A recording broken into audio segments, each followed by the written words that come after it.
All right, everyone, we're going to look at Adobe Lightroom. Now, you can go down to tech support and get Lightroom installed, and you might want to do that or at least go try it out and see what you think. Lightroom's good if you're editing a large amount of photographs and you have a lot of adjustments to do. It's also a good rating system, a good file management system, but that's not going to be necessarily what you guys are using for because you don't have a lot of space on your disk, and it can't use like Google Drive, anything through a web. It's got to be under disk, and since you're limited, this mostly will be used for like if you go take a bunch of photos, come back, edit them, export them to a drive, and then you can wipe your Lightroom folder or just relink them yet later on. Lightroom's good for raw files. It's built for raw files. Raw files are way bigger files, and they stand up better to editing. I use it both for JPEG and for RAW files. If you want to know how to shoot in RAW, it's pretty cool. You can change white balance later on without like hurting the file at all, and it's just a powerful editing software. So I'm going to show you how I use it. Okay, when you're using a Lightroom, you're using mostly the library and the develop modules. Okay, over here the catalogs. Don't worry about that too much. The folders are where you're going to import your folders, and this is the file rating system. If you rate your files, like if I really like this photograph, I'm like, oh, I like that, 5 stars, no stars, and you can sort by that. You click on develop. That's when you're like adjusting the photographs, making them warmer, brighter, vignetting, all that stuff. For now, the library is what we're going to look at. Click on import. I have on my desktop, select source right here, desktop, and I have a folder here with a bunch of raw files. This is a shoot I did at a farm, I think last year, maybe last year. It's importing mostly stuff at the farm, and these are all raw files, and you can kind of see actually what I shot and some of the garbage that I shoot to get to some of the good stuff, right? And that's cool. That's the way it goes. This one I shot 200 pictures. I think I kept 20 when I posted the gallery and when I gave my pictures to these people. So you can go up and down. This is your library. I can double click on a photo, make it full screen, double click, bring it back. I can rate it right there, rotate it. Alright, the library is good for you to work with. You can go in and do some stuff. You can apply keywords, which is cool, but you won't be doing too much of that because you're going to be you won't have a lot of storage on your computer, although I guess you could do it and then relink them later. That's alright. So I go in, and this is my selection process where I just get my first glimpse of what the photos look like. You can click to zoom in. Is that little cow in focus? Yeah, it takes a second to, yep, in focus, it's good. Zoom out. And let's say I like that one. I could rate it, I could flag it. Flag it as a pick, remove the flag. You can do comparisons right here, so I can compare it with another photograph, and you'll be like, oh, which one do I want? But we're going to focus on, looking through here. When we're doing it, double click. I was messing around with shutter speed, seeing what the landscape would look like while I was in a little cart, and I don't like it, so I'm just going to ignore it, actually, for right now. So I'm going to go through real quickly. We're going to look at these and say, oh, cute doggy. I'm going to flag it, right? You click the little flag.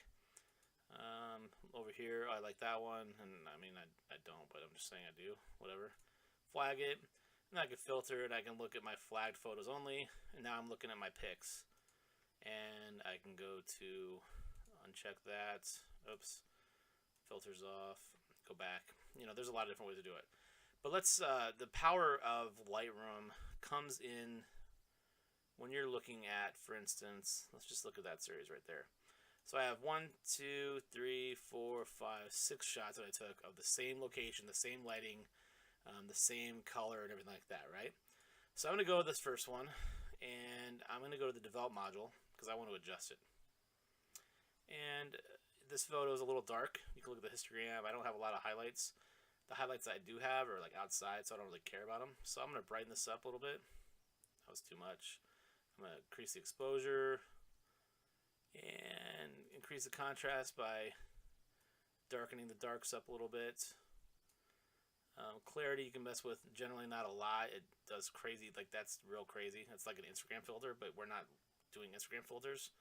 We just want it to look right. So we can increase that a little bit. Needs a little more contrast. Remember, contrast is the difference between the lights and the darks. The color is off. I'm gonna mess around with this. It's hard to get. You can experiment with this white balance selector. You look at a neutral area, you click on it, and I don't know if that helped. You don't want to click it on the blue; it'll do some crazy stuff to it. See that? I thought that was like you were pointing out a white area. This is probably, that's a little too blue. Warm it up. That looks decent, right? We're just messing around. Not spending a lot of time on this like you guys will. Highlights is if you have like a really blown out photo, like too blown out. You could sometimes adjust that so you could bring the highlights down only. Kind of cool. It'll save you, like if you shoot it and you have a really bright sky, you can sometimes get some of the detail back. It's pretty cool. You could go down, there's a lot of other, you can look at the detail, sharpening, click out, click back in, increase the sharpening if you want. This one's a little soft. I got too much grain though, it's not going to help this photograph. Go down to the vignetting, and I can darken the edges if I want. A lot of cool stuff you can do in Lightroom. We're not going to go through all of it. If you have dust or something like that, say for some reason this dot offends you, go here to the spot removal tool, click, and it'll select the area you selected and replace it with one that's clean. Pretty cool. You can do some spot adjustments. There's a lot of cool stuff. So for instance, right here, I can paint an area of the photograph. Like I can say this cow is too dark, so I'm only going to brighten up the cow. Right? It creates an area right there, that little dot, and then you could take only that area. You can mess with it. I mean, you can probably already see this is really, really powerful. The possibilities are pretty endless as far as the things you can do. Not that we'll be doing a lot of them in journalism, but it's cool to know that you have these tools where you can actually do them.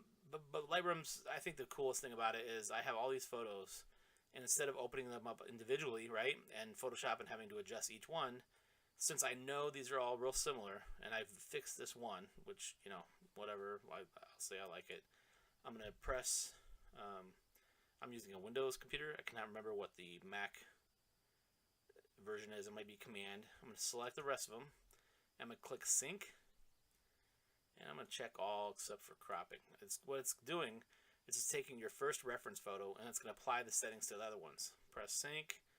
And then boom, as you can see, it's already adjusting the settings of all the other photographs. So you're doing the same edits. And this could be like 50 photos. It's pretty cool, pretty powerful. So there's a lot of photos right here. I'll real quickly look at this one. Oh, she looks sad. I'll adjust it real quickly. Not good adjustments. Increase the contrast a little bit. Then I like that one. I'm going to apply it to the rest of these. That one and that one. Sync them. Saves you some time. Because then all of a sudden syncing the rest of these to the way you had it. You can go in the develop module. You go to history over here. I go back to the original. That's what I get. Synchronize. It's a little better. All right. So that's really Lightroom. You could do a lot of cool stuff. You can zoom in. This dude's big old nose. I loved the cows that day. They were so cool. Brighten it up, warm it up a little bit, right? Get it a little bit more contrasty. That's a little too much, whatever. Increase the highlights. That's a pretty cool photo. And I want to apply it to the rest of these. Sync. Press OK. Zoom. Does it. Cool photo. I like that one. This is where you see that fly there. Spot removal. Make this bigger, click once, and it's going to take that away. Barely, you'll never see that. Well, maybe you will. That's not the best job, but you can kind of tell. If you want to get rid of that fly in the eye, you could pretty easily. I did when I did that. Remember, in journalism, you're not going to do that, but I wasn't doing journalism. I was doing, and it's just a fun photo shoot for myself. Once you're ready, you can go and select the photos you want to export, and you go to, I'll just go to File up here. You got the menus up here, File, Export. I'm going to choose to put these somewhere specific, a specific folder. I'm going to choose the folder. Ignore this. This is what I put my previous export had to do a wedding. It's really important though that you roll down and you select JPEG and quality like 90. Or I think the default 60. You want 90. You want high quality stuff for whatever we're doing. Then we just click export, and a bar will come up here. It'll go up slowly, and when that's done, your photos have all been exported into the folder that you directed it to. So what I would say is to try to mess around with Lightroom, see if you like it, see what you think, if it's going to work with your workflow. If it's not, maybe you could stick with the old one and just use Photoshop. But I tend to do 95% of all my editing in Lightroom. It's become part of my process. I come home, put the images on the computer, put them in Lightroom, pick them, edit those pics, sync the ones that I need to sync, export as JPEGs, and I'm done. And it's really, I think it's powerful. You can actually rename them when you export, all that stuff. So that's the real quick and dirty Lightroom tutorial. You can go online and find a lot more that are a lot more detailed. You can learn a whole bunch about the tone curves and some really cool stuff. You can isolate different colors. Like in this photograph, if I want to go here, I can change the colors of the. Now I have an alien mutant cow, right? You can isolate certain colors and shift them and change them. It's really, really cool what you can do. But we're not going to get into that because I would never stop doing this video. So yeah, try Lightroom out. Come and ask, and we'll be good.